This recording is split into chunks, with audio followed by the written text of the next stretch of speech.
네, 안녕하세요. 치과병원 구강내과의 전양현입니다.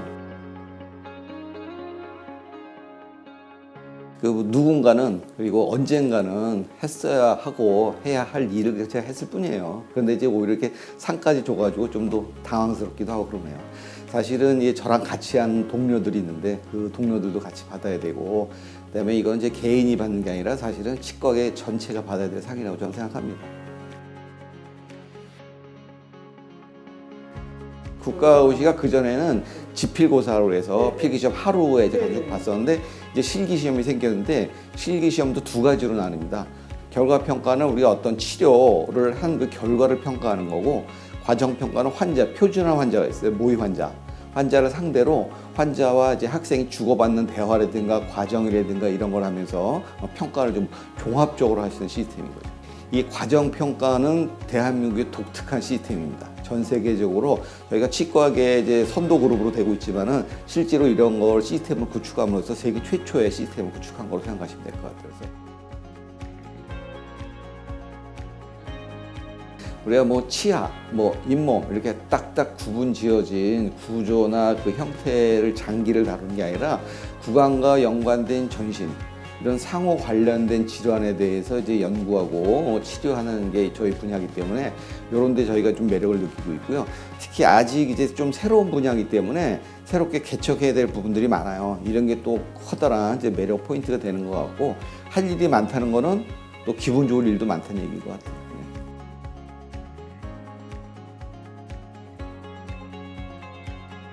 저작근은 우리가 밥 먹거나 식사할 때 씹는 근육을 이제 저작근이라고 그러는데, 이 저작근에 문제가 생겨도 환자분들은 머리가 아프다, 두통이라고 얘기하는데, 이 근육을 치료하고 조절하는 거는 치과에서 하게 돼 있어요. 두통 중에 근육성 두통을 저희가 주로 다루고 있고요. 저는 이제 그래서 두통을 치료하는 치과의사라고 보시면 될 것 같고, 요거를 이제 긴장성 두통, 근육성 두통이라고 얘기합니다. 그래서 제가 요걸 한 10여 년 동안 쭉 연구를 해왔고, 지금도 굉장히 관심 있는 분야입니다.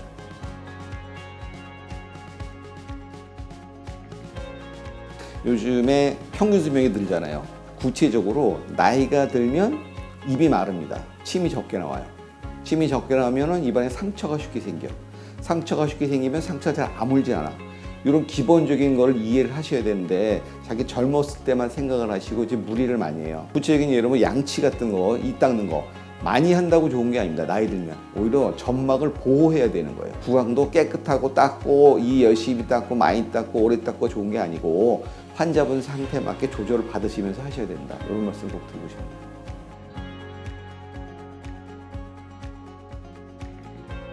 주로 이제 나이 드시면은 침이 적게 나오면 점막이 손상이 쉽게 되거든요.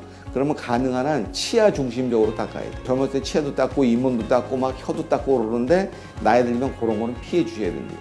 입안을 보호하려고 시중 약국에서 파는 가글제 같은 게 있어요. 그 가글제는 젊은 사람들 상대로 하고 입안에 균을 없애는 거예요. 입안이 상쾌한 느낌은 있지만은 입안을 보호해주는 단백질이나 점막을 녹여버리는 겁니다. 나이 드신 분들 오히려 그걸 쓰시면 안 돼요. 공감이 제일 중요하다고 생각합니다. 환자가 처한 상태를 공감해주고, 환자가 표현한 거를 공감해주고, 환자의 의지를 공감해주고, 이런 공감이 잘 이루어져야지만 환자와의 소통에 대해서 진료의 효율도 있고, 우리가 검사를 하더라도 피드백을 정확히 받을 수 있고, 그걸 또 정확히 받아야 거기에 맞게 잘 치료가 될 수가 있어요. 그래서 치료의 시작과 끝은 제가 보기엔 공감이라고 생각합니다.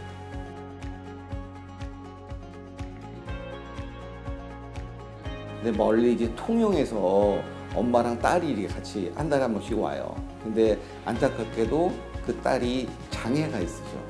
그래서 맨 처음에 저 왔을 때 완전히 얼굴 색이 쭉 다 가라앉아 있고, 엄마도 보이지 않는 화가 있으신 거죠, 어머님도. 턱관절 장애가 되게 중고등학생들이 많아요. 그러면 이제 말을 제대로 못하고 잘 안 벌리고 씹히지 않고 그러는데, 그런 걸 표현을 잘 못하는 거지. 근데 저희 이제 객관적으로 확인이 되지만은 얼만큼 아프다, 얼만큼 좋아졌다를 얘기를 해줘야 되는데, 수줍어서 그런 것도 있고, 그 장애가 있어서 제대로 표현도 안 되는 부분도 있고, 보는 또 어머님도 굉장히 답답해하고, 그런 모녀가 이제 한 달에 한 번씩 계속 오면서 제가 진료를 하는데, 이 학생이 슬슬 이제 마음이 풀리는 거예요. 근데 그 표현이 많이 늘고 이제 표정도 밝아지고 그래서 너무나 고맙게 생각합니다.